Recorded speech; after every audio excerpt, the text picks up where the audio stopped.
सत्संगत प्यारी जी सास प्यार से प्यार से कहना धन निरंकार ये निराकार ये प्रभु परमात्मा चाहे जिस नाम से भी हम संबोधित करें, ये जो ना इसकी शुरुआत ना इसका अंत,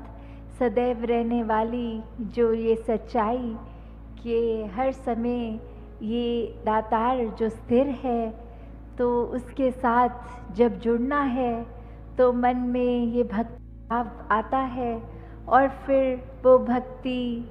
ऐसे शुरू होती है जब ये प्रभु परमात्मा जो अंग संग है, इसको देख के, इसको जान के, फिर इससे प्यार करके वो भक्ति भरा जीवन शुरू हो, वो भक्ति में आनंद आए और फिर वो आनंद इस तरह का कि संसार में जीवन में जो भी सर्कमस्टांसेस चल रहे हों उसके साथ ये मन उतार का एहसास ना करे। ये जो भी इमोशंस आते हैं वो आके एक निकल जाते हैं। तो जिस तरह आजकल संसार में भी हम देख रहे हैं कि मन बहुत उदास भी रहते हैं, एक depression is on the rise, तो कैसे मनों को स्थिर रखा जाए कभी भी, चाहे कोई भी अवस्था में हो, एक बच्चे हों बूढ़े हों, हम कैसे भी हैं उस चीज़ों से रिलेटेड कि कोई जॉब नहीं मिला तो परेशानी, एक मन में एक अगर कोई रोमांटिक रिलेशनशिप है, कोई ब्रेकअप हो रहा है तो दिल में वो भारीपन होता है, कभी कोई दूर देश जाने का एक प्लान हो और फिर वो वीज़ास की प्रॉब्लम, ऐसे कोई भी एक सिनेरियो को अगर हम देखें तो अक्सर मन कोई चीज़ किसी इंसान से इतना जुड़ जाता है कि जो अपनी इच्छाएं ख्वाहिशें हैं वो ना पूर्ण हो तो ये दिल टूट जाता है। और फिर अक्सर ये देखा गया है कि जैसे ही वो निराशा होती है, एक ह्यूमन टेंडेंसी सारे वो हालात को ख़राब होने का एक वो ब्लेम जाता है इस दातार, इस प्रभु परमात्मा पे कि आप हमारी ज़िंदगी को ठीक नहीं रख रहे हो, जो हमें चाहिए वो दे नहीं रहे हो। पर इस परमात्मा को पता है क्या सुखदाई है हमारे लिए, क्या हमारे लिए अच्छा है। तो वैसे ही कभी कभी बस हमारा नज़रिया इतना नैरो माइंडेड हम हो जाते हैं, हम लार्जर पिक्चर को एक बड़े विस्तार से नहीं देख पाते, हम बहुत छोटी चीज़ पे ही नज़र अड़ा लेते हैं, तो फिर वहाँ तंगी का एहसास होता है।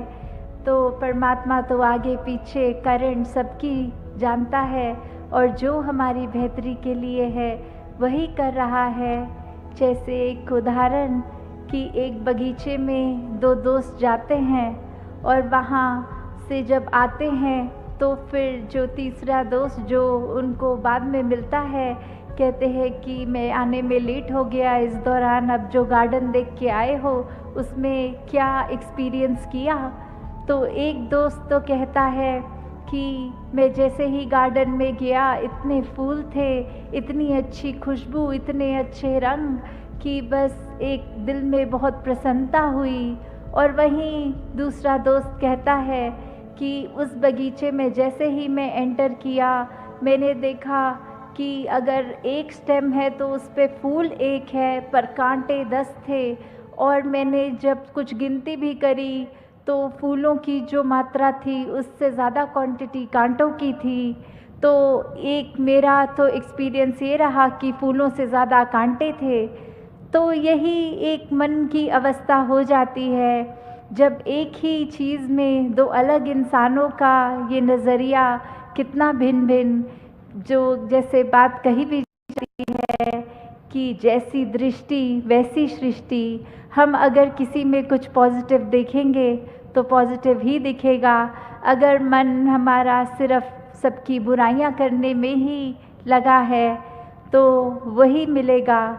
तो नज़र भी वही आएगा। तो किस प्रकार हम जब अपने जीवन में एक इस तरह का ही नज़रिया देखते हैं कि एक मन उदास है तो सब उदास दिखता है, मन खुश है तो सब अच्छा दिखता है, तो कैसे ये रोज़ रोज़ अपने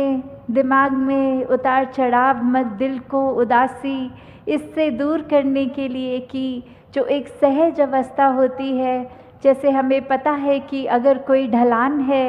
उधर से कुछ भी फेंकेंगे तो वो ग्रेविटेशनल का अगर रूप है तो वो झरना नीचे को नदी का रूप और नदी सागर में ऐसे जुड़ जाती है।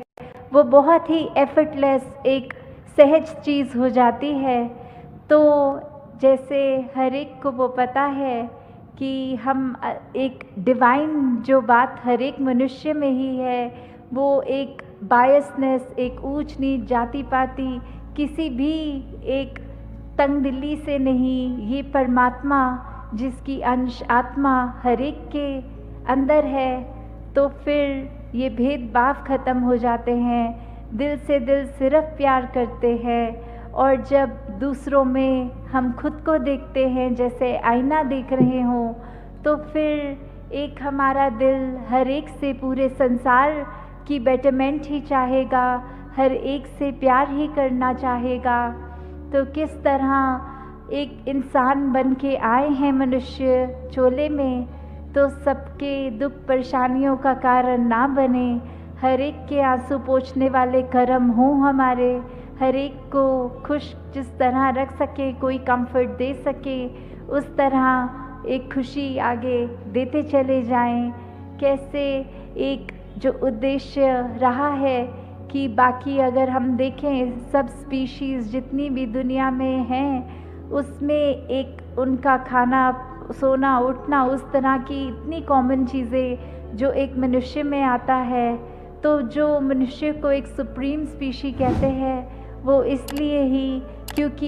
ये ही एक जीते जी जीवन काल में पॉसिबल है कि हम अपने मन का नाता इस परमात्मा से जोड़ लें, और वो किसी भी योनि में हो नहीं सकता।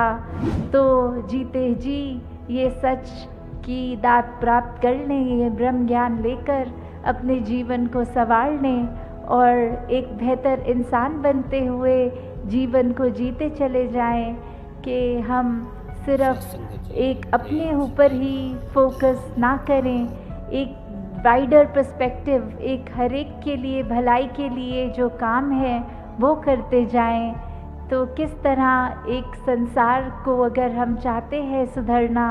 तो खुद से शुरुआत करके ये स्प्रेड होगा, ये एक एक तक ये अच्छाई फिर इसका एहसास होगा, हर कोई सुधरता चाहेगा।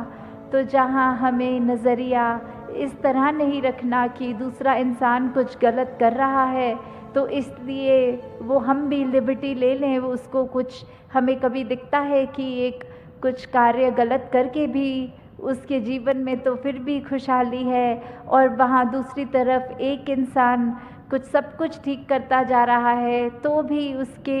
एक जीवन में बहुत परेशानियां हैं। तो इसलिए ये अट्रैक्टिव अगर लग रहा है कि गलत करने का रास्ता ले लें,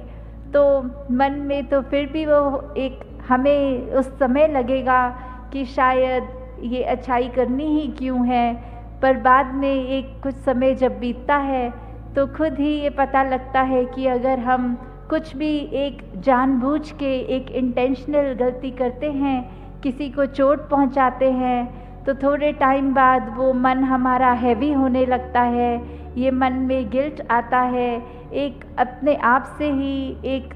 खुश नहीं रह पाते कि हमने किसी को ज़बरदस्ती सताया है, कोई परेशान हुआ है। तो एक जो बेसिक नेचर इस परमात्मा ने एक इंसान को डिवाइन बनाने का रखा है, every soul is potentially divine, every human is potentially divine, क्योंकि एक डिविनिटी तो है सब में, बस ये मनुष्य बने हैं तो अपनी इंसानियत को कामयाब रखें, इसको अंदर हर समय रखें, क्योंकि बुराइयों ने अपना रंग अगर मन में बना लिया तो धीरे धीरे हमारा जो असली नेचर, ये परमात्मा जो हमारे अंदर है, अंग संग है, इसके ऊपर फिर ये संसार रूपी माया का रंग चढ़ता जाएगा और मन में उदासी आती रहेगी। तो बस हर समय अगर ये हम माने कि हर बार हर सिचुएशन में हम नहीं सही होते, दूसरों से कुछ सीखा जाए, तो फिर it requires greatness to accept our smallness, कि कैसे हम छोटे हैं, निम्नता जब तक मन में हो, एक हम्बलनेस मन में हो, तभी एक हम अपनी स्पिरिचुअल ग्रोथ कर पाएंगे। नहीं तो अगर हमें लगेगा कि हमें सब कुछ पता है तो जीवन में कुछ भी नहीं सीख पाएंगे। और जब हमारे अंदर से वो सीखने की चाह ख़त्म हो जाएगी तो फिर एक जीते जी, एक बिना ग्रोथ के तो चाहे सांस दे रहे होंगे पर शरीर जी रहा है, फिर भी मन मर गया। तो दातार कृपा करे हर एक पे कि सेवा सिमरन सत्संग करते हुए, इस परमात्मा को हर समय याद करते हुए, एक भक्ति हर कार्य में अपनी करना 24 घंटे पॉसिबल है। कुछ अलग समय निर्धारित नहीं करना होता भक्ति करने के लिए। हर समय बस सोते जागते खाते पीते ये मन परमात्मा से जुड़ा है। और हम सब चीज़ों का ध्यान रखते हुए ये चेतनता से जब वो कर रहे हैं तो फिर मन में ये ह्यूमैनिटी को सर्व करने का भाव भी सेवा है। सत्संग आके ब्रह्म ज्ञानियों के वचन सुन के उन पे जीवन पे चल कर वो बात, तो वो सत्संग भी मुबारक और मन हमेशा ये सिमरन में जुड़ा रहे। कैसे फिर धीरे धीरे अपनी गलतियों को भी हम बख्शवाते चले जाते हैं जो अनजाने में होती है। कभी अनजाने में खुद को एहसास नहीं होता, किसी को कुछ ऐसा बोल दिया जो उसके दिल पे चोट पहुंची। तो दातार कृपा करे हर एक के झोली में सेवा सत्संग सिमरन इस तरह डाल दे कि हम अपने आप को संवारते चले जाएं और पूरे संसार के लिए एक वरदान बन जाएं। सत संगत जी, धन्यकार जी।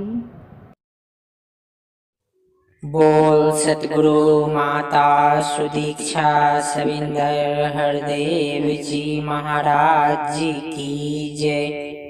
सतगुरु के प्यारे प्यार से कहना जी, धन निरंकार जी। सासंगत